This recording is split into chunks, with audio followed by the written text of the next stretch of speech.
Paul Heyman just broke his silence on one of the biggest betrayals in WrestleMania 42 history, and his words revealed something far deeper than any of us could have anticipated. If you're not subscribed to WWE Express yet, hit that button and ring the notification bell right now, because we're about to explore why this moment represents a fundamental shift in how we understand loyalty, vision, and the price of ambition in professional wrestling. The relationship between Paul Heyman and Ishowspeed was built on something that transcended the typical manager-client dynamic. This was supposed to be about vision. Heyman, one of the most brilliant minds in professional wrestling history, had identified Ishowspeed as someone with untapped potential, someone who could be molded into something greater than the sum of his individual talents. For weeks, months even, Heyman invested in this vision. He guided Ishowspeed through the politics of the wrestling world, positioned him strategically, and created angles that positioned him as a rising force within the company. Ishowspeed seemed to embrace this mentorship. On the surface, everything appeared to be progressing exactly as Heyman had envisioned. Ishowspeed was gaining credibility, winning matches that mattered, and being inserted into programs with established names. The partnership looked like it was producing exactly what Heyman had promised from day one.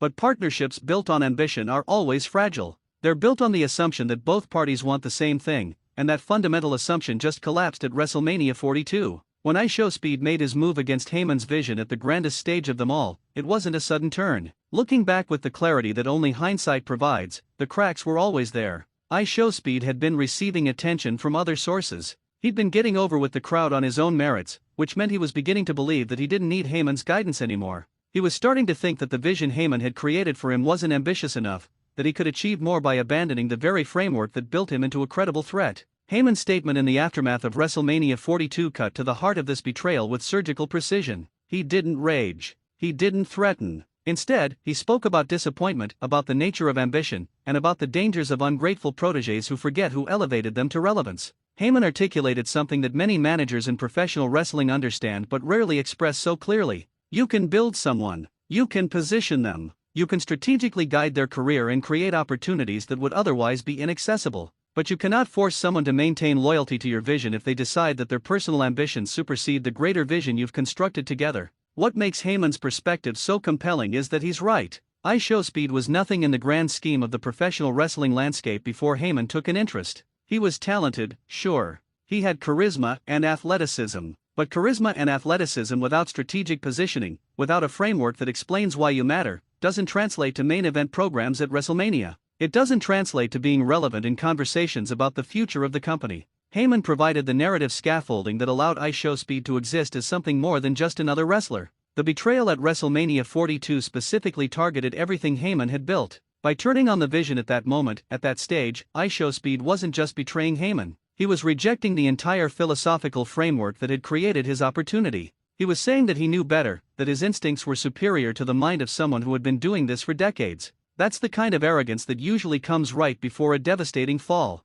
But here's where Heyman's statement becomes truly brilliant. He's not saying that Ishowspeed made the wrong choice because Ishowspeed will suffer for it. He's saying that Ishowspeed made the wrong choice because he's thrown away the one thing that was actually elevating him above mediocrity. Without the vision, without the narrative context that Heyman was providing, what is Ishowspeed? Just another athlete trying to get over on his own merits. That might work for some wrestlers, but it's infinitely harder than having someone of Heyman's caliber directing your career trajectory. The psychology of what happened at WrestleMania 42 reveals something about the nature of professional wrestling storytelling that doesn't get discussed enough. When you bring in someone to mentor a younger talent, you're not just creating a storyline. You're making a statement about how the world of wrestling operates. You're saying that experience matters, that strategic thinking matters, that vision matters more than individual moments of glory. By betraying Heyman, Ishowspeed made a statement that he didn't believe in any of that. Heyman's silence until this moment was calculated. He let the dust settle. He let people draw their own conclusions about what had happened.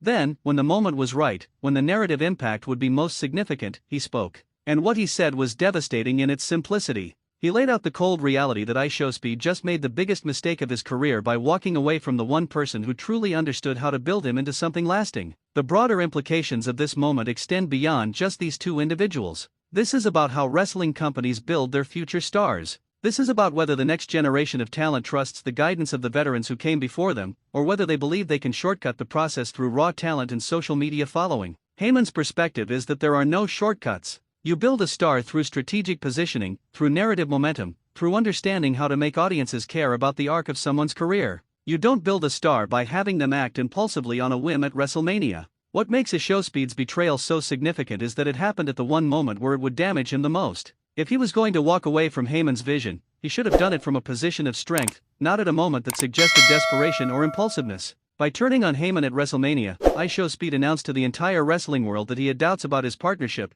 that he wasn't fully committed to the vision, and that he was willing to torpedo his own credibility to pursue something that might not even exist. Heyman's statement essentially outlined the consequences Ishowspeed is now facing. Without the strategic mind guiding his career, without the narrative framework that makes him relevant beyond his individual matches, Ishowspeed is facing